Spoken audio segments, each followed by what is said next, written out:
Welcome to Are You Chemistry GCSE Ready? This playlist takes you through loads of example questions and guided solutions for every single topic in your chemistry GCSE. So it's a perfect way for you to test your chemistry knowledge.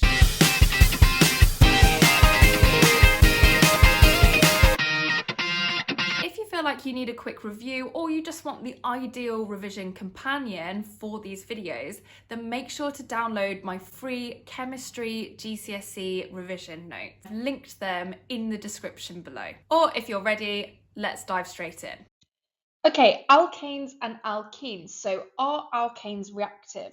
And the answer, which is on that very first page of your notes, is not really, but they can undergo combustion reactions as long as they have enough energy. So they need a good amount of activation energy to get them to react. And when they do then react, they tend to release a lot of energy. As we learned when we were doing our fossil fuels topic and we were burning those hydrocarbons. Are alkenes reactive? How do they react? So they are more reactive than alkanes because they have this double covalent bond between their carbon atoms. And they react in these addition reactions, which could either be addition polymerization reactions. And remember, that's when you get some monomers and they all join together. So you get alkenes joining together with more of the same alkene, or by adding a small molecule over that double bond. So what does that mean? Well, let's look at an example here. So here, what have I first got here? Well, I've got these two carbons with this double bond. So my elephant, so that's my 2, and that means that this must be ethene that I've got here, this particular alkene. And then I'm adding my bromine to this, and what I do is I can get rid of those two bonds, or less likely get rid of them, but use them instead to bond the two carbons and the two bromines to put the bonds on either side like that. And that's called an addition reaction, and I know that because I end up with one final product.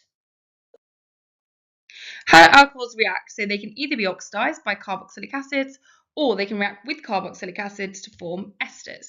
Carboxylic acids react either with alcohol to form esters, or they can react just like other acids, but they're weak acids. They would have a higher pH than hydrochloric acid, for example. And you can use them to form carboxylate salts. So, for example, in our notes, we had magnesium plus methanoic acid gave us magnesium methanoate plus hydrogen. So that is just like our reactions with acids, where you have metal plus acid gives salt plus hydrogen. So in this case, that salt was the magnesium methanoate. And just to show you here, that methanoic acid on the left that dissociates to form these hydrogen plus ions and these methanoate ions. And the methanoate ions must have a charge of -1 because of that plus charge coming from your hydrogen ions. Okay, addition polymerization. So what kind of monomers form addition polymers? Well, you need unsaturated hydrocarbons, so these are your alkenes rather than your alkanes. And why? Because they have that double bond, that double covalent bond between the carbon atoms. So, for example, draw the display formula of a polymer that forms from the following monomer. So it's not asking me to do this, but first of all, can we look at the picture of that monomer, and can we think about what kind of name that monomer might have? So what I'm seeing is I'm seeing 1, 2, 3, 4 carbons there. And so my elephant plays ball. So I know my prefix is the one that begins with my B, and this is an alkene, okay? But if I didn't know that, how do I know it, I suppose? Well, I'm looking at the fact that its functional group is that double bonded carbon. So butene, that's what I've got here, my butene. And what am I actually asked to do then? Oh yes, I'm asked to draw the display formula from this monomer. So remember here, what you're going to do first, you're going to leave that double carbon and learn that bond there, and you're going to try and make this kind of like a square. Okay, so you've got one thing coming off each of those two carbon atoms. So on the left-hand side, that's just going to be your H and H, which is already coming off that one. And then the second carbon in that's attached to that double bond, on the right-hand side, it's got an H kind of drawn below there. And then the rest of it is we're going to simplify down into something. So that's got two C's, 1, 2, and then it's got also coming off those C's, we've got 1, 2, 3, 4, 5 hydrogens there. So if I simplify that, that's C2H5, and now I can draw that so it looks like this kind of like a big H, really. That's what you're looking for here with that double carbon bond in the middle. And then I get rid of one of those bonds, that's my next step, remember, and I put them either side and I add an N there to signify a lot of these monomers joining together. Draw the display formula of the monomer that forms the following polymer. So you'll be giving it there. So I'm kind of working backwards now, but I'm lucky here because if I look at all of the things sticking off those two carbons, they're all just plain Fs, F, F, F, F. So I don't need to do anything crazy, really, like the example before. All I need to do is put that double bond back in place, get rid of the brackets, take them off either side, and shove them back so that I've got that double bonded carbon back together in the middle there. Condensation, polymerization. What type of monomers form condensation polymers and why are they called condensation polymers? So you need dicarboxylic acids and diols, and just like you had carboxylic acids and alcohols forming esters, dicarboxylic acids and diols form these polyesters. You need two reactive functional groups per monomer. So let's have a look at what that means in an example in a second. Why are they called condensation polymers? Because you actually eliminate or lose a small molecule when these monomers join together. So H2O.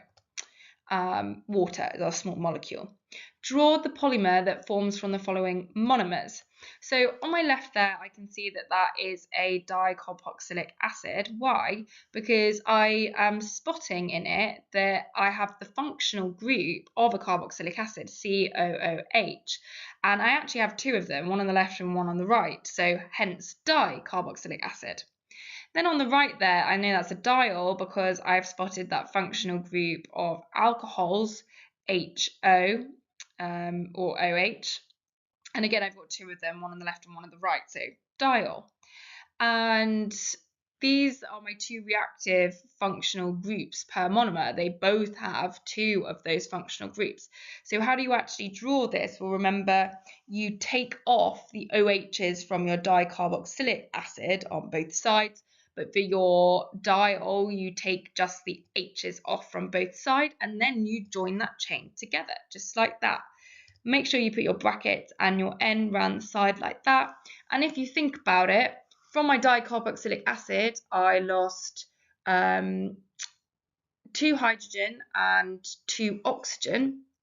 And from my diol, I lost another 2 hydrogen. So that's where I get these 2 molecules of H2O from, because in total, I lost 4 hydrogens and 4 oxygens. So I get these 2 water molecules for this condensation polymer.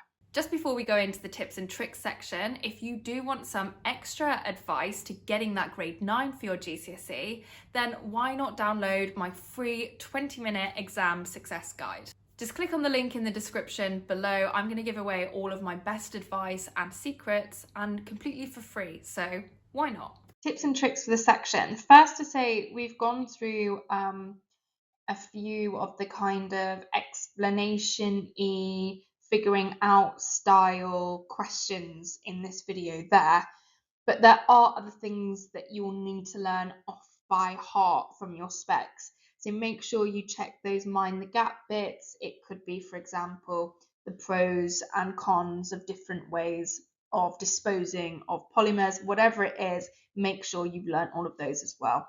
Don't forget to display every bond when you draw the displayed formula. Yeah, if there's a double bond, make sure that you include it as a double bond, for example. And really this topic takes a lot of concepts from the whole of the chemistry course, so it relies on all of that prior knowledge. If you're looking at this topic now and feeling quite overwhelmed by it, you might need to go back and look at some of those earlier topics to help you. For example, the fuels topic, if you're going to feel confident on alkanes versus alkenes, and if you want to feel confident on the carboxylic acids, then you need to review how acids react with things, because that will give you a lot of clues for your carboxylic acids as well. And by doing those things, this won't feel hopefully like loads of new information being thrown at you. You can use some of that residual information to inform what you know about these particular things as well. Make sure that you're confident on your covalent structures if you want to feel confident on polymerization as well. So yeah, another topic to have a look at to help you.